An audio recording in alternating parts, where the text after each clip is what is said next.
All right, today we're going to go way back to basics. We're talking about the original old school money, the real foundation of hard assets, gold and silver.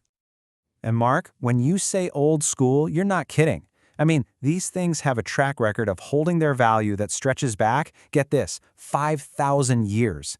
This was the original store of value, way before we had stocks or bonds or even the paper dollars in our wallets.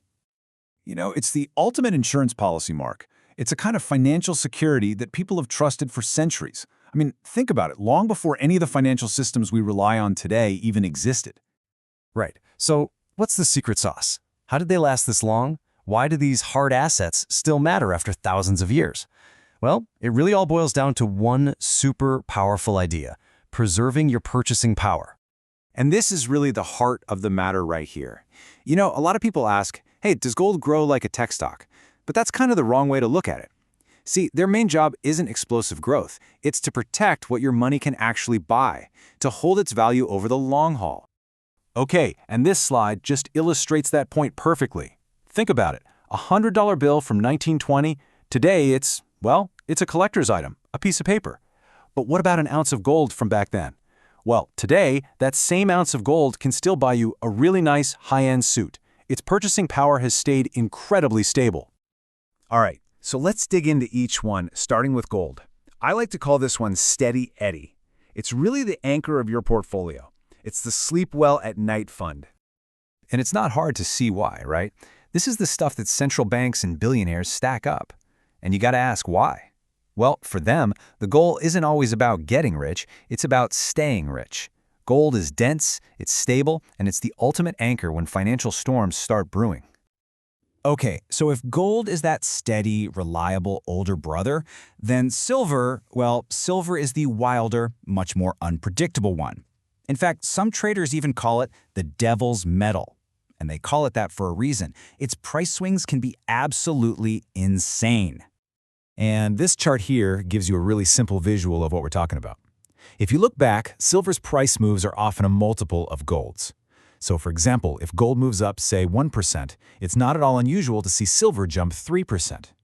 But, and this is a big but, it can also fall by that much. The volatility is just way higher. So what's driving all that volatility? What's going on here? Well, it really comes down to this. Silver wears two hats. It's not just an investment metal, a store of value like gold is. It's also a critical industrial metal. And that dual role is what makes its market so unique and so, wild. I mean, just think about it for a second. Silver is literally in the smartphone in your pocket. It's in your laptop. And it's an absolutely essential part of every single solar panel being made today.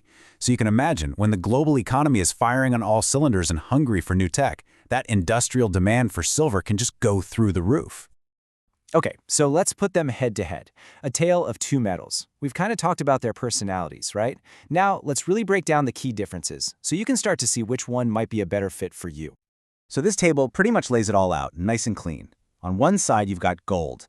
That's your steady Eddie. It's the anchor. Low volatility, and its whole job is just preserving wealth. Right. And then you've got silver, the wilder brother. It's the catalyst. It's got that high volatility, and it's playing that dual role we talked about. Part investment, part industrial. Which of course leads us to the big question. So, which one is for you? We've laid out the history, the personalities, all the facts. Now it's time to figure out where you might fit in. Well, let's think about it this way. Let's imagine two different kinds of investors. First up, you've got investor A, the preserver. This is someone who really wants to sleep well at night. Stability is key. For them, gold is pretty much the no-brainer choice. But then you've got investor B, the builder. Now, this person, they also want a store of value, sure, but they're also looking for that potential for a serious pop. They want growth. For the builder, silver and its potential upside is going to look a lot more attractive. But, and I've got to really hammer this point home, you have got to have the stomach for those silver swings. It can be a seriously bumpy ride. Yeah, the potential for bigger rewards is there, for sure, but it comes with a whole lot more risk and volatility. It's definitely not for everyone. Now, that being said, for the average person, someone who's just starting to build out their foundation and hard assets, silver has historically been a great place to start. Its price per ounce is a lot lower, which makes it more accessible, and you still get that growth potential we've been talking about. Okay, so let's bring it all home. let's circle back to the biggest takeaway here. At the end of the day, whether you're leaning towards the anchor or the catalyst, the fundamental truth is this. Both of these metals have an incredible, centuries-long track record of protecting your wealth against that silent killer, inflation. So, we'll leave you with one last thing to think about. A question, really.